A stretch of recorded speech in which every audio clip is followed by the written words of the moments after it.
Welcome back.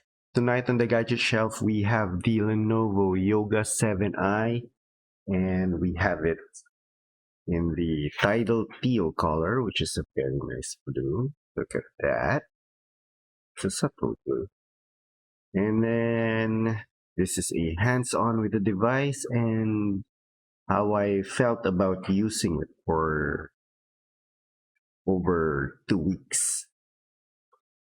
Let's go over the sides of the device to begin with. On the left side here, just push it up a little bit so you guys can see. We have an HDMI port, two USB-C Thunderbolt 4 ports, a combo jack. So this is the two main inputs. And then on the right side, we have the power button here. It has an indicator light, and then a micro SD card and a USB 3.2 always on port over there, type A. Okay, so this device is a 14-inch 16 by 10 aspect ratio OLED screen.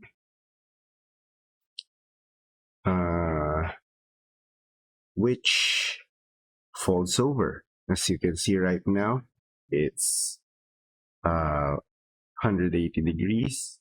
Oh no, yes, 180 degrees. And we can actually fold it up to 360. It goes over all the way like so. And this is useful for when you're using it with the pen accessory. This is the precision pen. It has, I believe it's a precision pen 2. It's 4096 pressure levels with no tilt. So basically it's for navigation and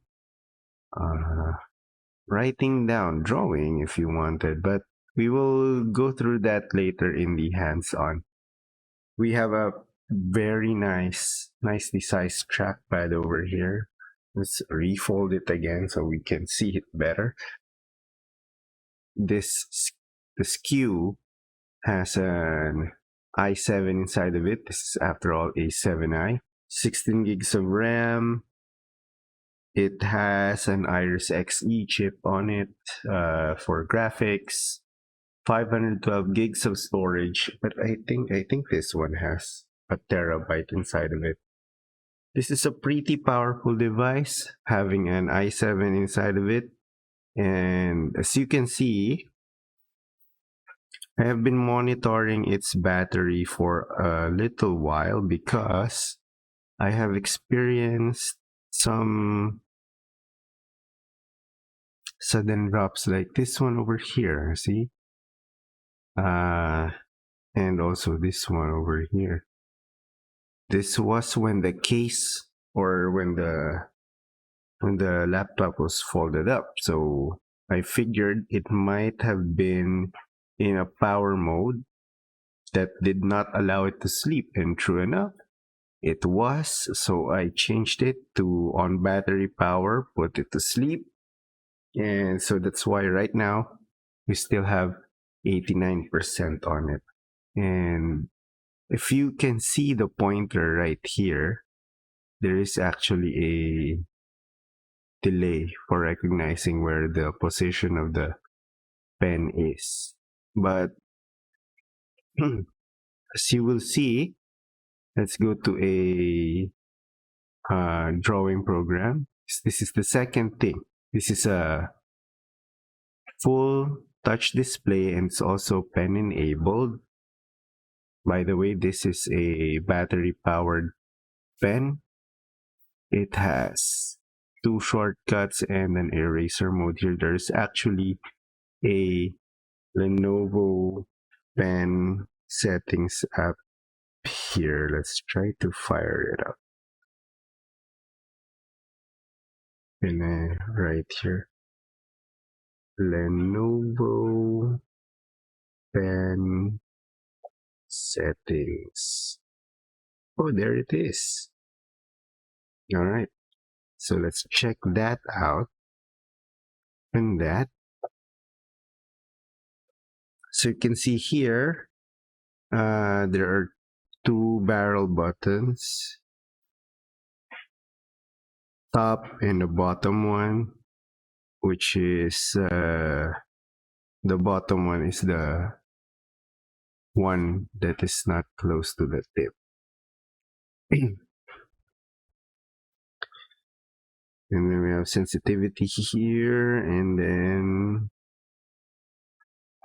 yeah, apparently it doesn't work, the eraser at this side, because this is different from Windows pen settings.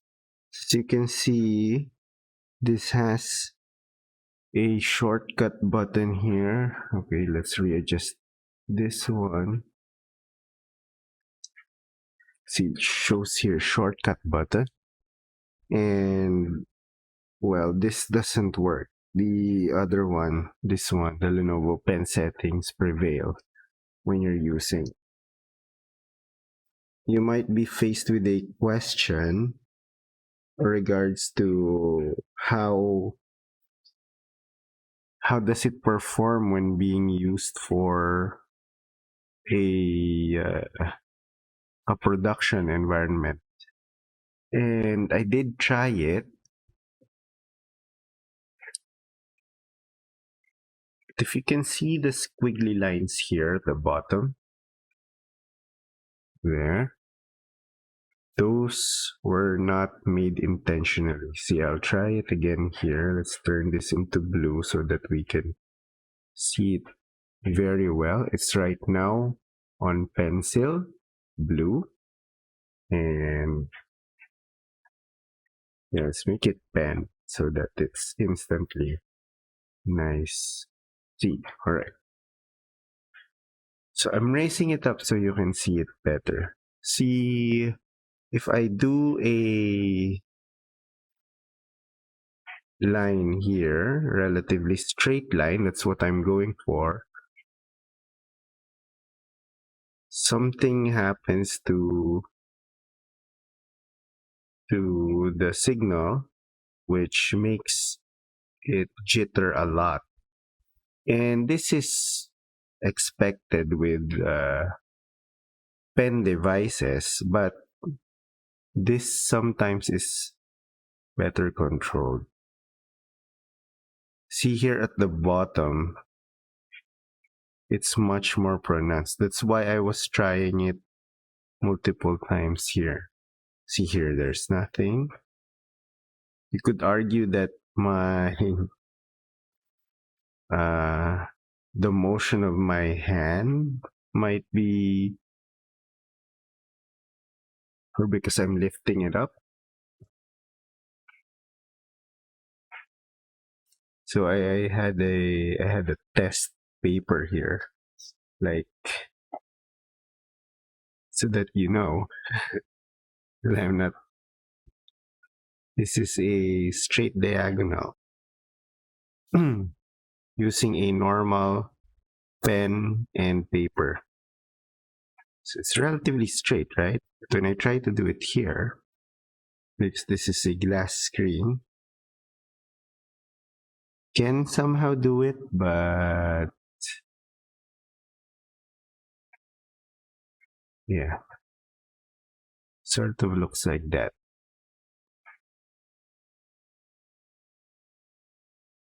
The zoom setting here is this one. I'm trying to summon an island here where I can, oh, there it is, fit, yeah.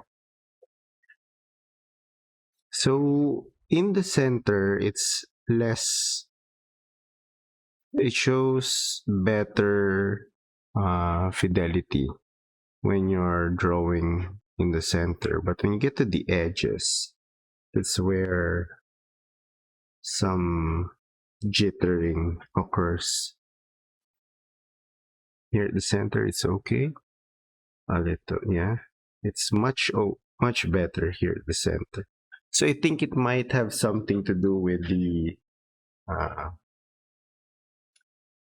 magnetic array that is in the sides. So if you're gonna use it for this purpose, you can maybe just zoom into what you want to draw on and put it closer to the center, and then you can retrace it over there with far better accuracy and response. It works for this type of use case, because you will see when you're drawing here on the screen, you wanna orient it to the to where your curved lines appear better. For example, you're used to doing a curve this way. When you need to curve on the other side, you rotate it and then you curve that way. So as you can see, you do that often with programs such as this Autodesk Sketchbook. And this would recognize tilt, but this pen does not have tilt function.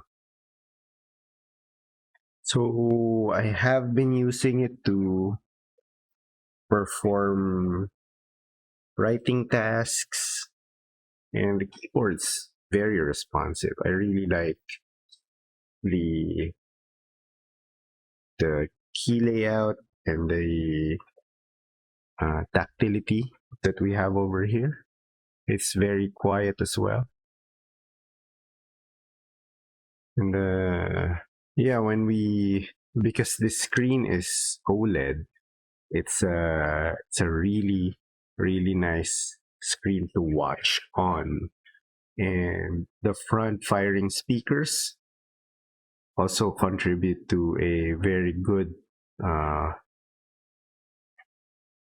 experience while watching, but only if it's staying in the laptop mode. If you go to if you go stand it up using this stuff, it's the feet, like this. So when it's in this mode, speakers fire on the back side, and you're watching from this side. So you hear it a little bit differently this way. Part of the design aesthetic as well, I forgot to mention about this, is that they removed any right angles from all of the sides of this device. So it's very nice to hold, actually, when it's in its tablet form, where you hold it with both hands, and you're like your pen, you're drawing here. It's very comfortable on the hands. So there you have it. This is my take on the Yoga 7i. This has been, if you're looking for a really versatile workhorse that has the capability to use a pen, then you might want to consider looking to the Lenovo offerings like the 7i. There's also a higher one, and there's the Pro line as well. They have that too. So those won't have Iris Xe, but NVIDIA cards on it. But for now, with the 7i, I can tell you that you can actually work on it quite well. The lag is not very noticeable. Yeah, this retails for $79,995 for the 512 configuration. And yeah, I hope that lets you decide on whether or not to get a yoga base model yoga for you or your family. But know that the experience with this device is quite okay, and it also comes with a pen adapter here actually, which connects to the USB-A slot there. So yeah, I really like the tidal teal color on this and the resistance to smudging of fingerprints. As you can see, it's quite resistant. It's not immune, but it's easy enough to clean. And with the pen, it's a perfect work companion for people that might need it also in a Windows device. So that's about it. I'll wrap up this hands-on review of the Yoga 7i, and I hope that helped you. See you again, guys, for the next time. Peace out. Good night.